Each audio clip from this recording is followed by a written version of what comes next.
Unión Radio Cultural presenta Divagancias con Miguel Delgado Esteves, Laureano Márquez y las zapatancias de Pedro León Zapata.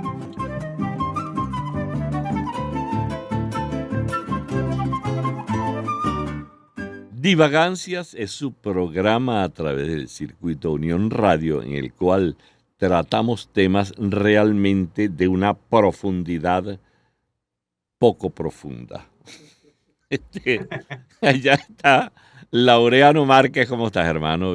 Feliz de ¿Cómo verte. estás, Miguel, mi querido Miguel Delgado Esteves, Bien, en hermanito. el micrófono? Bien, todo bien, todo bien. Mira, recordamos que la semana pasada hicimos el programa dedicado a locos egregios, locos ilustres, Sí, insignes, sí, destacados. Entonces, pero nos quedamos cortos.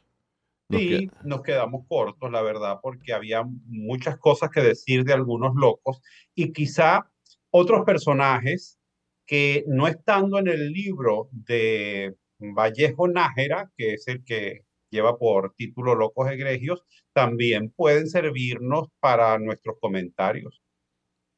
Y ese libro, Locos Egregios, originalmente hay ese título, mejor dicho, también lo utilizó el papá de Juan Antonio Vallejo Nájera hace unos cuantos años atrás, hasta que el doctor Vallejo Nájera, hijo, hace este nuevo libro de Locos Egregios, donde incluye otros Ah, personajes. Pero no lo sabía. sí, él mantuvo ese título como homenaje a su padre, Muy como bien. un homenaje a su padre, y entonces me parece una cosa, bueno, buenísimo, y cuál es si tú lo aclaras y tú lo dices, pues no hay posibilidades de que estés haciendo un plagio, sino decía, mira, estoy Para haciendo esto nada, homenaje, mantener este título como claro. homenaje a mi padre. Además Entonces, que lo heredó, porque esas claro, son cosas que se heredan, los títulos se heredan, los sí. títulos nobiliarios, por ejemplo, si tú escondes, si tú eres conde, tu hijo esconde, Ah, ¿y qué esconde? bueno, lo que tenga que esconder. Dígame, en Venezuela, ¿quién no esconde? Se la pasan jugando a escondite, ¿verdad? Verdaderamente. Pero el papá de Vallejo Nájera también era psiquiatra. También le metía a la psiquiatría, sí. Ah, Sí, pero sí. fíjate qué Sí, sí. interesante, una, Pe- una estirpe sí. Tú sabes que de en psiquiatra. el programa anterior, Laureano, Sí, no sé si lo aclaraste, pero yo creo que quedó un poco en el aire lo de Nicolás Maquiavelo.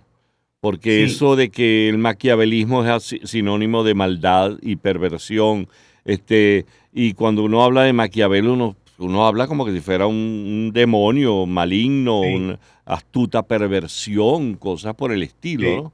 Entonces algo De que a hecho, mí, sí. ajá, De hecho, en inglés, Miguel, hay una expresión que para nombrar al demonio, que es Old Nick, es decir, el el viejo viejo Nick, abreviando a a Nicolás. Nicolás. Old Nick en inglés es el demonio. Es decir, y cuando hablan de Nick, se están refiriendo a Nicolás Maquiavelo. A ese punto ha llegado el extremo antimaquiavelismo. Ujú, Pero realmente el registro que hay de Maquiavelo es como una persona, primero, muy trabajadora. ujú, Eh, Maquiavelo fue un magnífico diplomático, fue un estudioso de los asuntos del Estado y del gobierno. En su Florencia natal fue secretario del gobierno de Florencia, estuvo en misiones diplomáticas importantes ante los franceses, ante el Papa. Entonces, era un hombre que se había instruido y que se había formado en el arte de la administración de los asuntos del Estado y curiosamente también en el de la estrategia de guerra, porque una de las recomendaciones que hace Maquiavelo es la de evitar a las naciones, en el caso de Italia, a las ciudades-estado, de tener un ejército mercenario, es decir, un ujú, ejército contratado para pelear en vez de un ejército nacional. ¿Por qué? Porque el ejército nacional tiene un sentimiento patriótico que un ejército mercenario no va a tener porque trabaja solo por la plata. Ujú. Sí, claro. Entonces, esa fue una de las cosas. Maquiavelo cayó en desgracia ante los florentinos, incluso por ahí una vez encontraron un papel, estaban haciendo una conspiración y encontraron un papel en el que estaba conspirando, tenía el nombre de Maquiavelo escrito y eso bastó para que dijeran que él estaba involucrado en la conspiración, lo metieron preso, lo torturaron. Ujú. Maquiavelo fue torturado en la cárcel de Florencia con una tortura que se llama el strapado. ¿Qué es No, eso? no la voy a describir, no vaya a ¿No? ser que uno esté dando malas ideas. Este,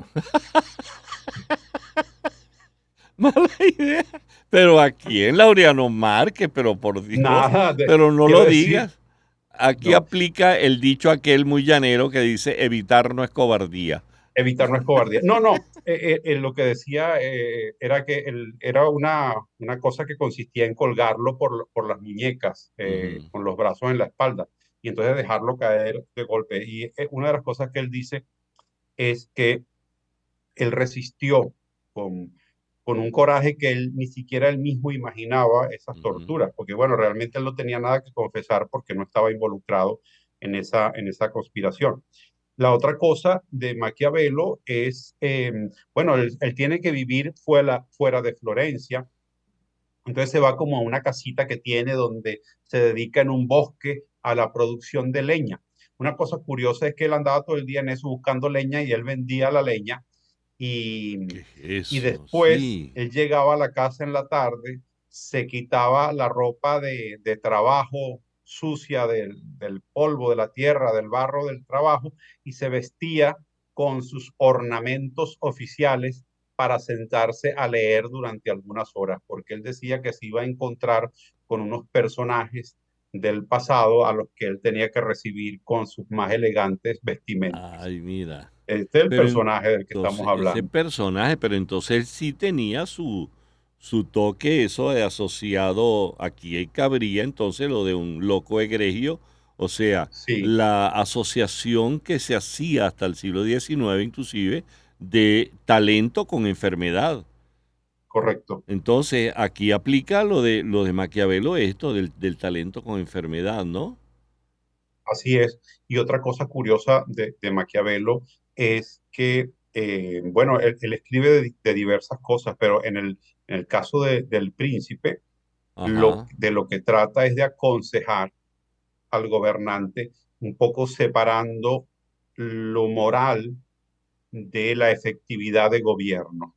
Es decir, el gobierno es aquel que logra, un príncipe exitoso es aquel que logra mantenerse en el poder más allá de las reglas de la moralidad imperante en su tiempo. Ujú. Por supuesto que Maquiavelo estamos hablando del 1400 y tanto, bueno, no más, No, más allá de mil más. cuatrocientos, 1500, mil Sí, sí, sí, seiscientos sí, sí.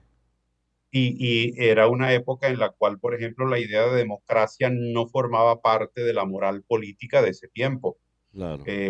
sino la idea de sostenerse en el poder.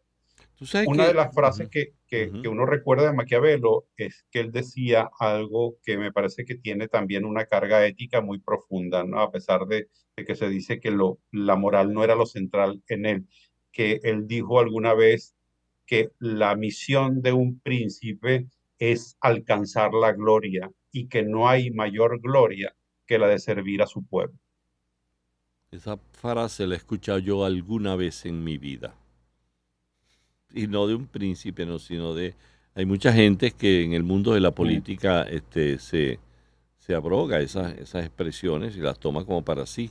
Pero sabes sí, que variando un poco, también recordando el primer programa que hicimos sobre locos sí, egregios aquí en Divagancias, eh, hablábamos de los castrati, en particular cierto, de Niccolo, perdón, de Farinelli, Carlo Broschi, que era su nombre, de pila, sí, Carlo Broschi, y que fíjate, contrario a lo que ocurría con otros cantantes castrati, esos cantantes eran de extracto de familias muy pobres, de extractos muy populares. Y esos extractos muy populares eran hacían que la gente, si había un niñito con unas condiciones eh, vocales, talento natural, entonces le hacían la operación de castración, que creo que en el primer programa hablamos de eso que apareció en el Boletín de Medicina de Nueva York en el año 1983, si no me falla la memoria, donde Mm. apareció las técnicas de castración a niños que tuvieran condiciones vocales extraordinarias. Entonces, voy a hacer rápida revisión. Los niñitos cantaban en las iglesias. Ya bien lo había dicho, no sé cuál era el papa que decía que las mujeres no cantan en la iglesia. Estaba prohibido que las mujeres cantaran en la iglesia. Y había que tener sopranos y para ello utilizaban a niños. Y cuando los niños tenían las condiciones especiales de vocales, pues entonces los castraban para que la producción de hormonas no les alterara pues el timbre de la voz. Y eran sopranos masculinos. Como bien lo dijimos la vez pasada, se han considerado como los mejores cantantes de la historia de la Cierto. música. Los castratis eran considerados los más grandes cantantes, y alguien lo definió como hombres con cantantes con voz de mujer y pulmones de hombre. O sea, podían hacer unas peripecias y unas unas maneras, pues un superdotado que era capaz de, inclusive con el caso de Farinelli, había momentos en los cuales en los teatros ponían de una manera un poco circense, me atrevo yo a decir, entonces poner a un instrumentista, un trompetista, competir con Farinelli, que era el cantante. Entonces hacían filigranas, agudos extraordinarios, los trinos, el fiato, o sea, la respiración, mantener una nota larga durante mucho tiempo, y ponía, o sea, eran eso que hacía un instrumento como una trompeta, lo ponía a competir con un castrati que las piruetas de él eran laríngeas, pues de la laringe, de las cuerdas vocales. Entonces, Claro. en más de una ocasión, se reportó que Farinelli lo ponía a competir con estos instrumentistas y Farinelli les ganaba y eran los trompetistas decían, concha, pero ¿cómo este tipo puede hacer eso? No solamente eso, Ujú. sino que los trompetistas quedaban exhaustos y él seguía para adelante cantando. Y entonces, pero eso es algo que también tiene que ver con esas dos corrientes de la música, que no sé si lo hablamos la vez pasada, de lo que es apolíneo versus lo que es dionisíaco. Dionisio, qué bello toco, qué bello soy, qué bueno soy tocando, qué maravilla soy.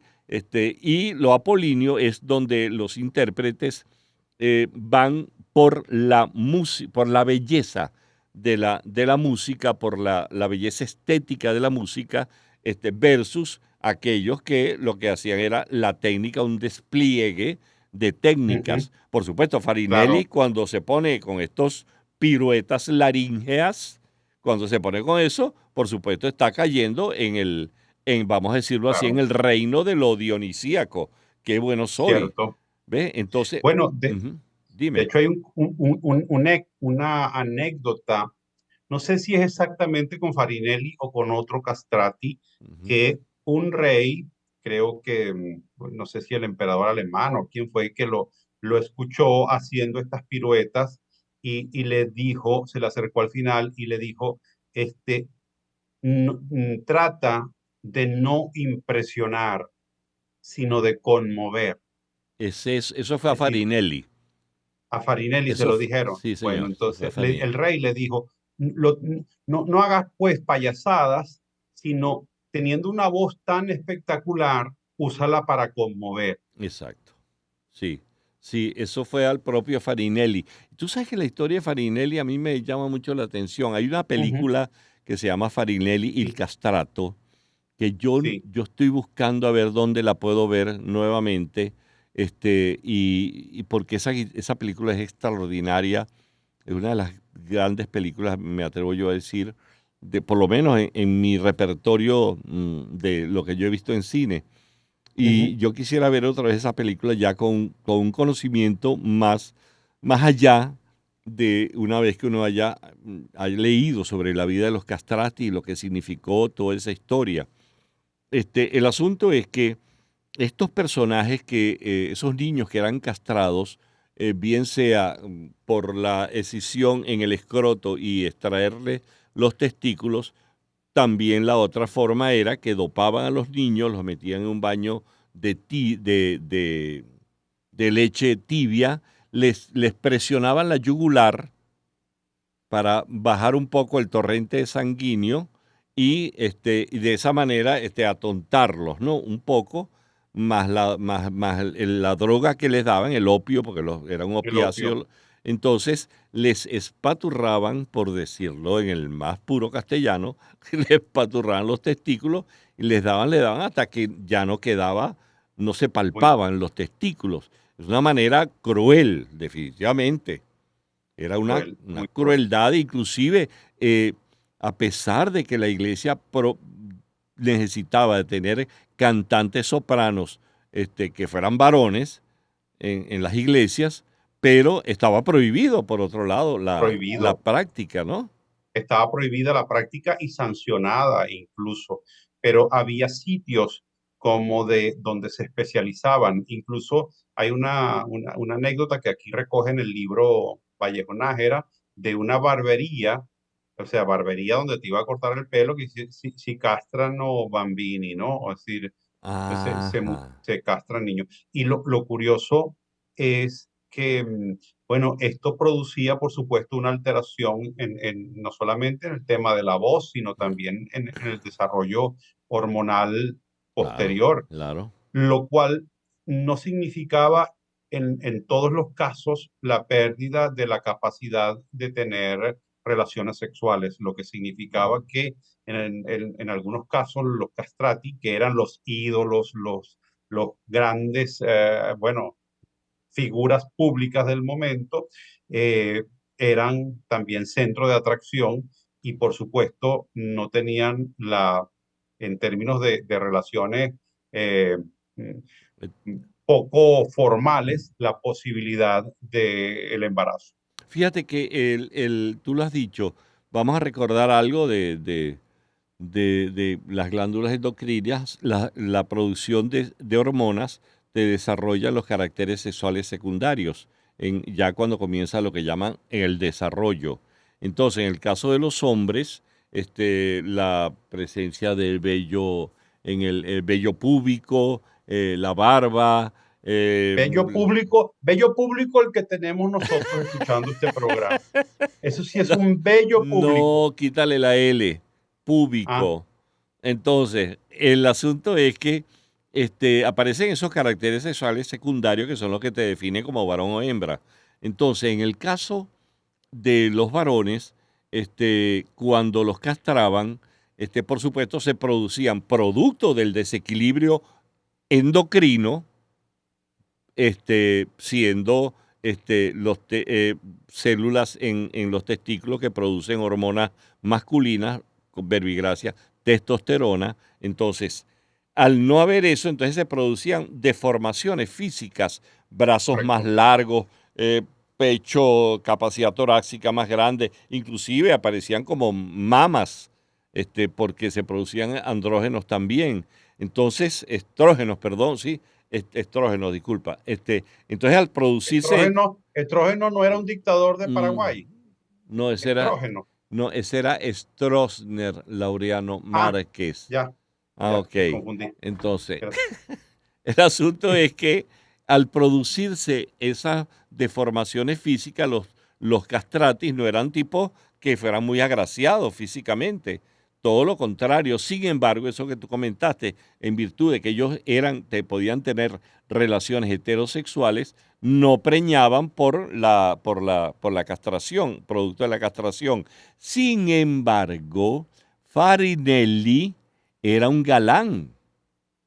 era, como decían, de grata presencia física, a cierto. diferencia de los Sí, otros castrati, que eran personajes que bien cierto, tenían aventuras sexuales, que inclusive hay unas historias de algunos de ellos que huían, tuvieron que irse para otro país, otro que se fue claro, con una mujer, una de la nobleza, dejó a marido y a los hijos y se fue con el castrati por ahí. Bueno, hay unas ya, historias realmente que son sorprendentes de la claro. pasión, porque despertaban esos superdotados, eran superdotados vocales, también levantaban pasiones amatorias en quienes lo Claro. escuchaban, como ocurre por ejemplo, cuando tú cantas, Laureano, las mujeres se vuelven locas. Ok. Mira, Entonces, Miguel, escúchame una cosa. ajá, Lo de Farinelli ajá. es impresionante porque Farinelli, no sé si nos detuvimos cuando hicimos el programa anterior en el hecho de que él alcanzó no solamente fama y notoriedad en las cortes europeas, sino que además amasó una interesante fortuna Sí, que señor. le permitió luego retirarse.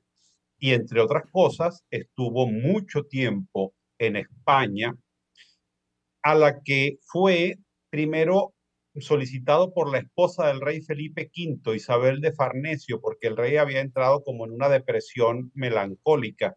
Y entonces Farinelli, en la habitación contigua, todas las tardes le cantaba unas 3 o 4 canciones que animaban mucho al rey, que el rey tuvo mejoría y se recuperó. Y a partir de ahí, de esa gratitud, los subsiguientes monarcas siguieron contratándolo, pero además le encargaron labores de organización cultural, de elaboración de espacios teatrales para la De música, diseño, ¿no? de espectáculos teatrales y musicales que él coordinó y dirigió, de modo que el impulso que Farinelli le dio a la cultura operística y musical en general de España fue una cosa increíble.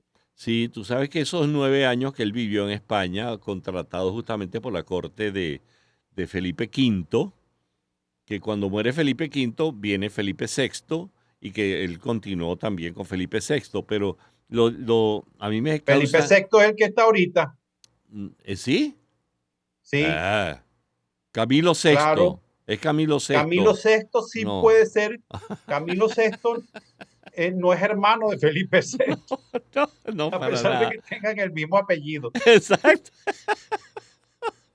Pero el asunto es que a mí me dan ganas de reír porque ese Felipe V que tenía esos problemas de depresión, entonces él le cantaba 4 canciones todas las noches para que él Sí, se pudiera dormir. Entonces le cantaba, no solo sé, arrorro mi niño, nena, nena, nena, y le cantaba, duérmase mi niño, capullo de rosa, y le cantaba, arrorro mi niño, arrorro, y le cantaba canciones, duerma mi Felipe, vamos a engañar la lechuza. Y entonces, cosas, mira, vamos, vamos con nuestras canciones una para otro lado, porque vamos para la segunda bueno, parte, ¿oíste? qué pena.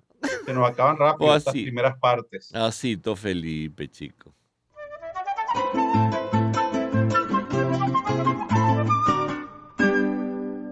Shakespeare, que manejaba las pasiones humanas de un modo como nunca más nadie las ha manejado, cuando agarró los celos escribió Otelo. Y Otelo es el propio celoso. Vamos a escuchar en el idioma de Shakespeare, pero dicho nada menos que por Paul Robeson, lo que son los celos. I kissed thee ere I killed thee. Esos aplausos no son de Paul Robeson, sino nada menos que del Carnegie Hall. Y ese mismo tema de Shakespeare, le sirvió a nuestro centenario amigo, centenario de muerte, ¿quién es? Giuseppe Verdi. Un guión que hace Boito sobre el drama Otelo de Shakespeare. Pero es que hay una cosa pero bien vamos a escucharlo dicho, un gran pleito celoso No me digas, ¿con quién? de Otelo, Ajá. pero transfigurado en Pavarotti, Ah, Luciano chico, Pavarotti, con el moro Pavarotti. el moro de Venecia, peleando con Kailin Asperian, así lo pronuncio yo, ¿Sí? no sé si así se dice el nombre. No, en latín está correctamente bien. Allá van los dos, óyelos, ella es de Estémona.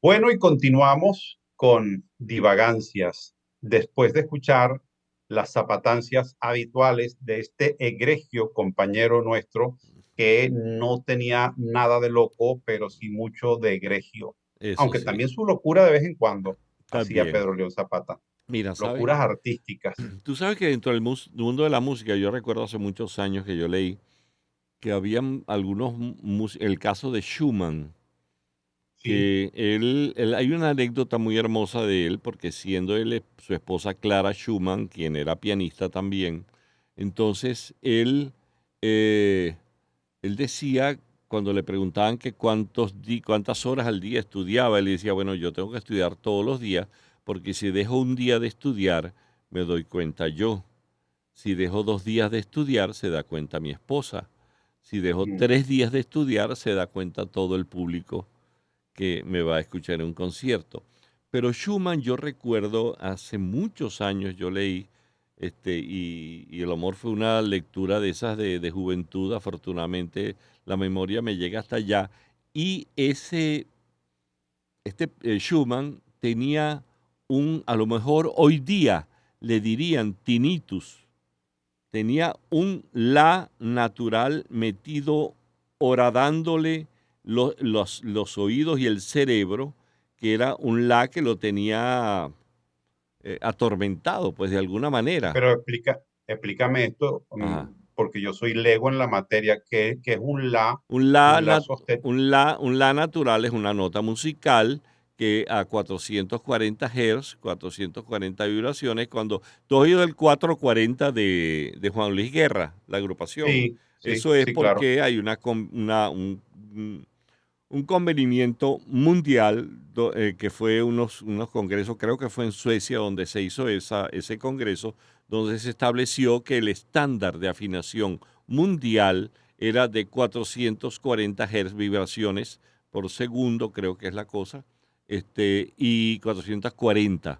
Y eso, el la natural es una unidad, una nota de referencia para tú afinar las notas más agudas y las notas más graves en un instrumento determinado o la voz como parte como instrumento, pues como instrumento musical. Entonces, este es un convenimiento, un patrón, digámoslo así, que se estableció que eran 440 Hz.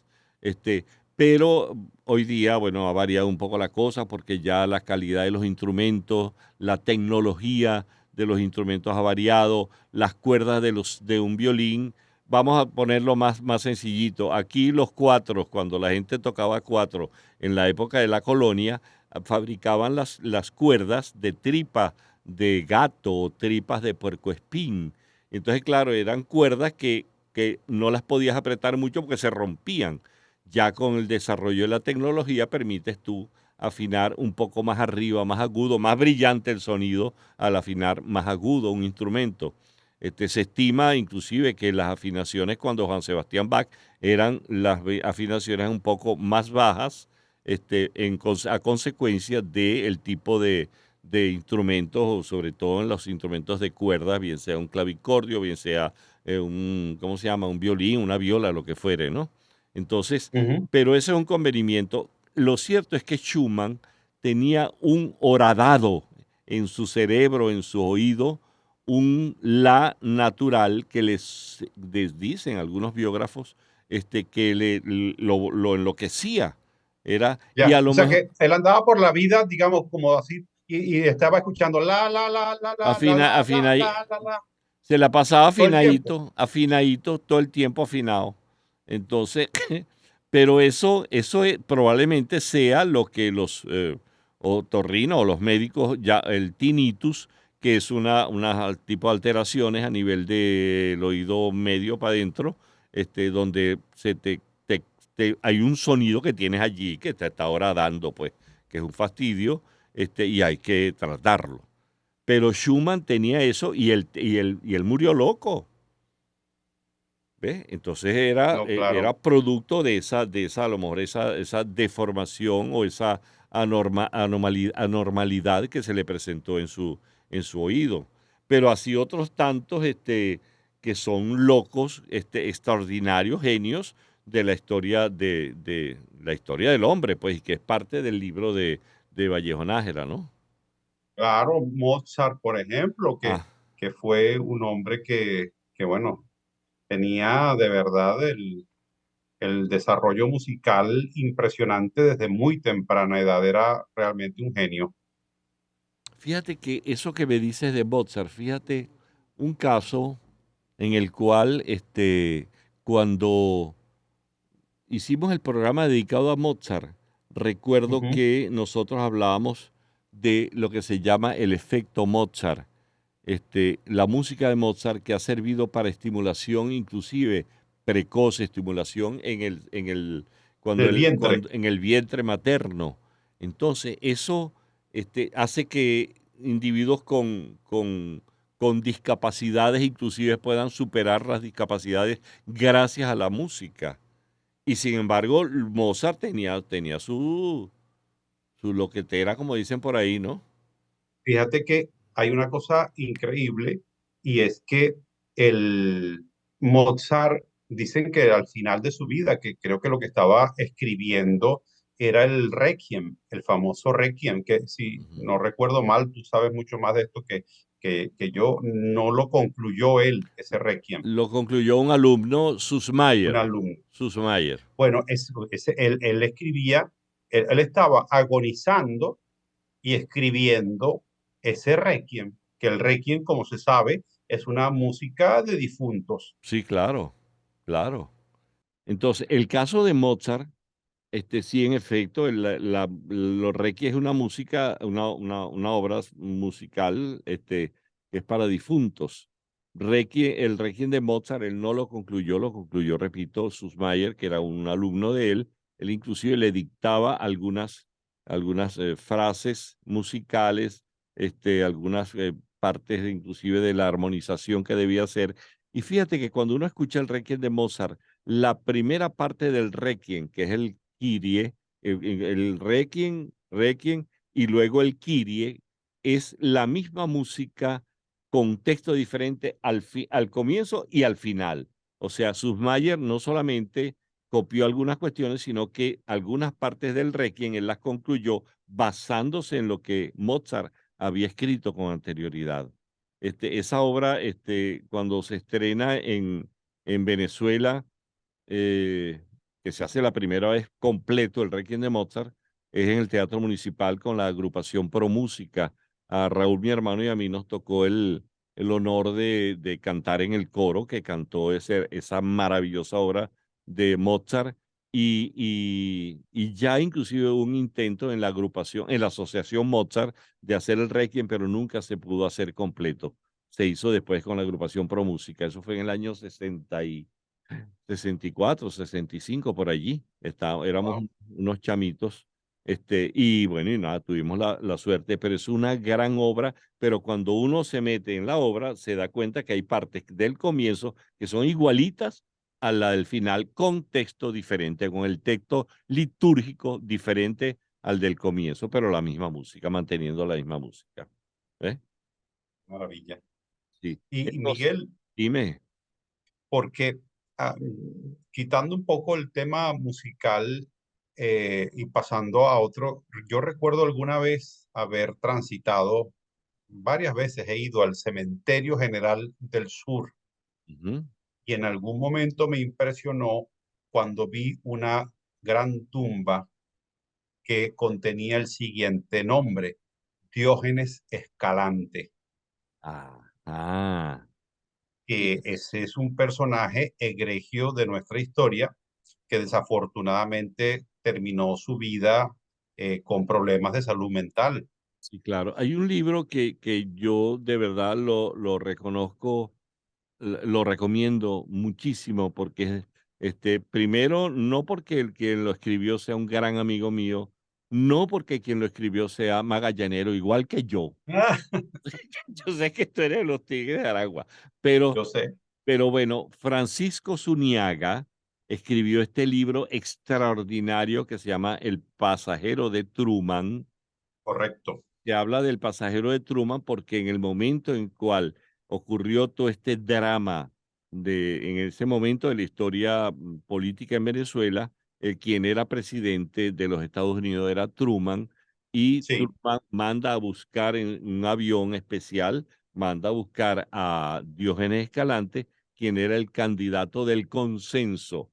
Había un momento político muy intenso en Venezuela después de la muerte de Gómez y después lo que aspiraban los gomecistas de perpetuarse en el poder, que siempre ha pasado a través de la historia en el mundo, cuando el poder obnubila a ciertos personajes, ¿no?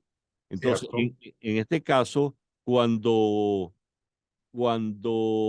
el gobierno de Medina Angarita va a ocurrir ya la transición, supuestamente, y el candidato era Diógenes Escalante, pero Diógenes Escalante, y está muy bien narrado en el libro de El pasajero de Truman, de nuestro amigo Francisco Zuniaga, oye, es dramático eso, porque él se volvió Sí, loco, pero no es que era loco, como Mozart, que era un loco que decían que era sí, loco, sí. o que Farinelli, o Maquiavelo, o todas las cosas que estamos hablando, de que este volvió No, orate completamente. sí, perdió completamente la noción de sí mismo y de la realidad. Es que es una cosa curiosa. Yo a veces me pongo en su lugar y digo, ponte tú que ahora te dicen a ti que vas a asumir, no sé, el gobierno de la nación. Ajá. Es una cosa como para que uno pierda la razón fácilmente. Bueno, será algunos. Pero es que digo yo por el peso de la responsabilidad que eso significa, ¿no? Lo curioso es que Venezuela venía en un proceso de transición, como lo has señalado muy bien, porque salió de la dictadura de Gómez, después vino el general Eleazar López Contreras, que bueno, gobernó con mano dura, pero comenzó cierta apertura. De hecho, una de las cosas que hizo López Contreras, curiosamente, fue que recortó la duración del periodo constitucional, unas cosas que pocas veces se han hecho en la historia nacional. Y mundial, Entonces, ¿ah? y Y mundial, mundial.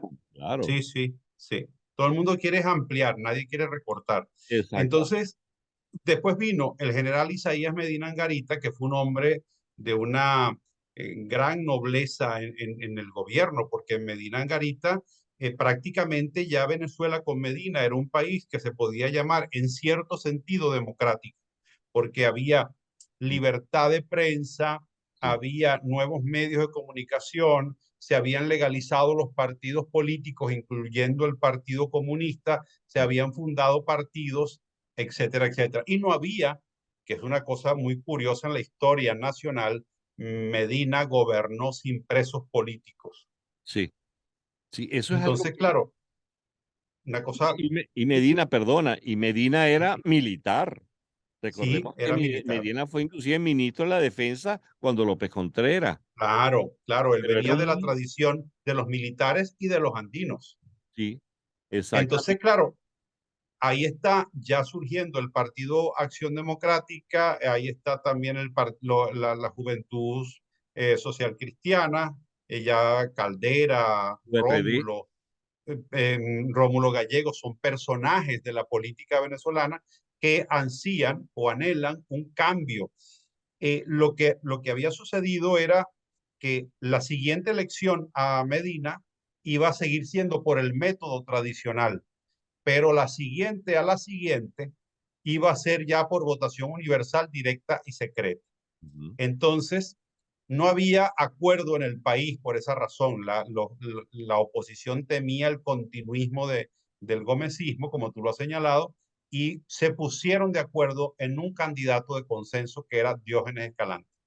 Por un lado, Diógenes Escalante era andino y eso contentaba a los andinos, pero por otro lado, Diógenes Escalante no era un militar, sino era un civil, porque Diógenes Escalante venía de ser diplomático en el Reino Unido primero, si no recuerdo mal, y después en los Estados Unidos, que es donde traba amistad con Harry Truman. Y entonces era un hombre que hablaba inglés, que había conocido las democracias europeas y la democracia norteamericana, y era el candidato de consenso. Y el hombre se viene a Venezuela y lo alojan en el hotel que todavía existe en Caracas, que es el Hotel Ávila, Sí, en así la es. suite presidencial. Y el secretario, como bien relata Zuniaga en la novela, es nada más y nada menos que Ramón J. Velázquez. Exactamente. Que en la novela él le cambia el nombre, si no me falla Sí, la memoria, sí. cambia por razones de, bueno, de literarias, ¿no? Y también a lo mejor de protección. Pero una cosa curiosa es que una mañana el, el doctor Ramón J. Velázquez llega a su tareas habitual. Imagínate un hombre que está en el Hotel Ávila y le están llevando cochinos, gallinas, le Mm. están llevando chigüires, Una cesta de ñema. una cesta de ñema, todo eso le llegaba a él al Hotel Ávila en una Venezuela que todavía estaba en transición del siglo XIX al siglo XX. Y entonces, una mañana llega el doctor J. Velázquez y a reunirse con él y él le dice, no, ya va, no puedo bajar porque las camisas no han llegado. No, que están en la tintorería. No, no están en la tintorería, que salieron a dar una vuelta, ellas salen en la mañana a pasear. Y de ahí viene también una obra que ha montado Javier Vidal, que es creo que se llama Las Camisas Voladoras. Sí, sí. Eh, y por supuesto se dio cuenta el doctor J. Velázquez que Diógenes Escalante estaba fuera de sí, que había perdido la razón. Ok. Eso cambió nuestra historia porque ya se rompió el consenso y después vino el golpe a el general Isaías Medina Angarita, que lo sacó del poder y se instauró la Junta Revolucionaria de Gobierno y después vino la dictadura de Pérez Jiménez. Sí. Tú sabes que yo hablé en una ocasión con el doctor Fernández, Edmundo Fernández, quien era médico internista, endocrinólogo, y él en la casa de él, en San Bernardino, era donde se reunían todo este grupo de militares que querían la transición democrática y los partidos, en el caso concreto de Acción Democrática. No sé si Copey seguramente también se reunía, pero el doctor Edmundo Fernández era como el contacto entre las fuerzas militares y las fuerzas políticas. Entonces, para hacer ese consenso, y de allí es cuando ellos deciden que ante la locura del doctor Diógenes Escalante había que dar un golpe de Estado porque había el riesgo de que se posesionara otra vez el régimen gomecista o un régimen gomecista dando continuidad a los años que habían de dictadura de Juan Vicente Gómez cuando a partir de que él muere Claro. en el año 35. Pero tú sabes que te quería comentar ya porque nos queda algo, poco de tiempo, pero me parece que el caso de Diógenes Escalante y definitivamente es un loco egregio porque era una persona que sí realmente trastorno mental definitivo, ¿no? Y él Sí, muere, él muere muere en Estados Unidos y él muere realmente absolutamente la mente sí. trastornada. Pero hay otro personaje a quien yo le guardo un cariño, un respeto tan grande, que es eh, Armando Reverón, Ah, el caramba, cómo no. pintor de la luz.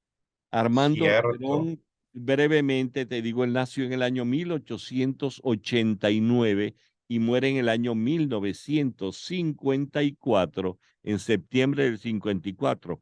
Septiembre, el mismo año, perdón, 1954, el mismo año en que se estrena la cantata criolla de Antonio Esteves, basada en el poema de Alberto Arbelo Torrealba, Florentino el que cantó con el diablo. En ese año 54 fallece Armando Reverón. Y hay algo que él sí realmente fue un trastorno mental terrible, porque él en su biografía hay unas cosas, unos tips que anoté, que él en el año 1902 contrae fiebre tifoidea y eso le induce alucinaciones y pesadillas durante el resto de su vida. Y hay un personaje, ¿tú te acuerdas, Laureano? Ustedes divagadictos y divagoyentes, ¿se acuerdan un merengue que dice, me estaba contando Juana que su marido José la deja por la mañana sin papelón ni café y de noche cuando llega me contaba con rubor, etcétera? Ese merengue se llama Juan y José y el compositor de ese merengue se llamaba Cruz Felipe Iriarte, quien era de La Guaira. Y Cruz Felipe Iriarte me contó algo que yo vi después en unas biografías de Armando de Reverón, que iban los muchachos, porque Armando Reverón se instala allí en Macuto, en lo que se llama la zona de las 15 letras. Allí Correcto. hace su castillete, el castillete que entre una parte del terreno que le ayudó a comprar su mamá y una señora que le cedió un pedazo de terreno para que él hiciera su castillete y entonces, ese me contaba Cruz Felipe Iriarte que los muchachos iban por allí y le comenzaban a tirar piedras al loco de Macuto. Y lo ¿Qué llamaban tal? el loco de Macuto a Qué Armando va. Reverón. Y él le respondía con muchas groserías a esos muchachos y les devolvía las piedras que le tiraban para meterse con el loco de Macuto. Y Cruz Felipe Iriarte me contó que él después que se entera que ese era, ya no muchachos, sino ya gente grande, que se entera que era el genio Armando Reverón, él me decía, cónchale, me da, porque él era uno de los muchachos que le tiraba piedra a Armando Reverón. Oh, Dios mío, qué Entonces, increíble.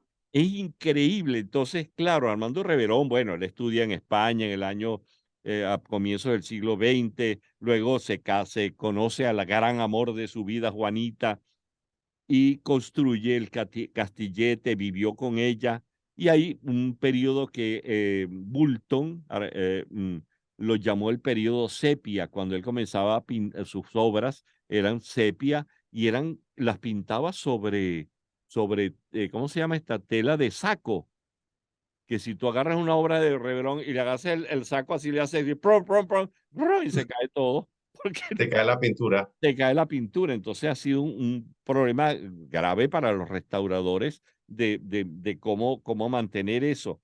Pero lo cierto es que Armando Reverón, hay algo que a mí me conmueve mucho, porque cuando él lo va a buscar allá a Castillete, Manuel Cabré, entre otros, Oh, él ya estaba ya muy mal de sus alucinaciones y todas esas cosas, esas pesadillas, ya la locura comenzaba a instalarse en su vida y entonces él lo van a buscar y lo hospitalizan. Y él cuando se despide de Juanita, de su eterna compañera, le dice unas palabras tan bonitas, Laureano. Decirle, bueno, así, mira, Juanita, esto todo es tuyo. Tú haz con esto lo que tú quieras. Si quieres voltearlo para arriba, una cosa así, yo realmente estoy ya. responsable. Pero le dice, esto queda a ti, yo creo que no voy a volver.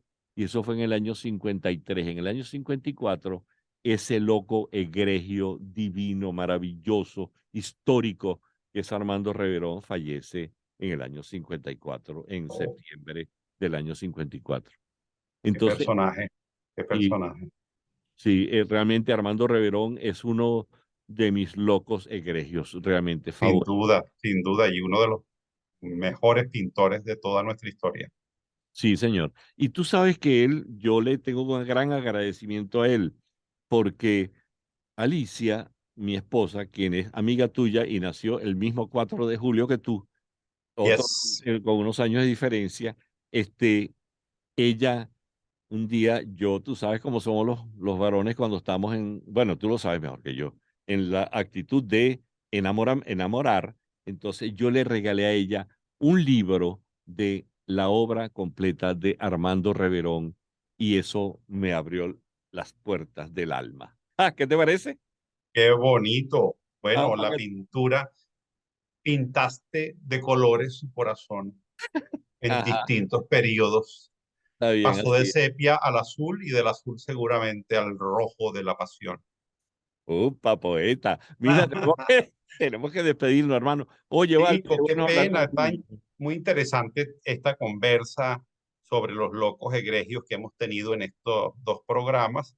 Y bueno, nada, la vida misma es una locura si te pones a pensarla bien, de modo que este, esto quizá nos ayude a comprender mejor este planeta tan misterioso, curioso y extraño en el que vivimos. Y esta nave que nos lleva para allá, nave Sí, espacial. al infinito. Así es. Gracias, Laureano Márquez. Gracias infinitas, Miguel Delgado. Bueno, entonces nos estamos viendo divagaditos y Sí, divagadientes. Hasta la próxima. pero escúchame una cosa. Dime. ¿Dónde me deja a los locos egregios que están detrás de estos micrófonos Este es un manicomio. ayudándonos para que esto salga al aire? ¿Dónde está, por ejemplo, Isabela Iturriza, Claro. Inmaculada Sebastiano? Le dicen Isabela la loca y Inmaculada la loca. Sí, Carlos Javier Virgües, Ajá. Juan Juárez, Fernando Camacho, que ese está Ah, de está muy camisa de fuerza. sí, señor, sí, Ese sí no, hay que amarrarlo. Giancarlo Caraballo, y ahora además esta joven Mariela Ramírez. Así es. Bueno, ese es el Todos equipo. ellos hacen que este programa sea posible con su trabajo y su dedicación, Y con las la redes. locura de cada día. Lo pueden ver entonces, nos pueden ver entonces en Mundo UR. Sí, Este, señor, y punto todos com. los Y en programas de nuestras Diva, redes sociales también por nos pueden supuesto. seguir, que ya ustedes las conocen, para que las vamos a repetir. Pero di la Qué tuya, mal, porque yo no me la la sé. mía es arroba Laureano Mar, ¿Así? ¿Y yo? tú eres arroba M Delgado Esteves, Sí. 1, ¿no? MD Esteves. MD Esteves, MD, siempre se me olvida. Lo voy a anotar aquí para que no se me Se te olvide. agradece. Arroba De MD Esteves 1. Esteves. Mira, Ese nos vemos Esteves es con Z. con Z de zorro. En su Sí, porque cóctel. ese es de los Esteves ricos. Los Esteves sin plata son con S. Así es. Hasta la próxima divagancia, Laureano. Chao. Chao. Unión Radio Cultural presenta Divagancias con Miguel Delgado Esteves, Laureano Márquez y las zapatancias de Pedro León Zapata.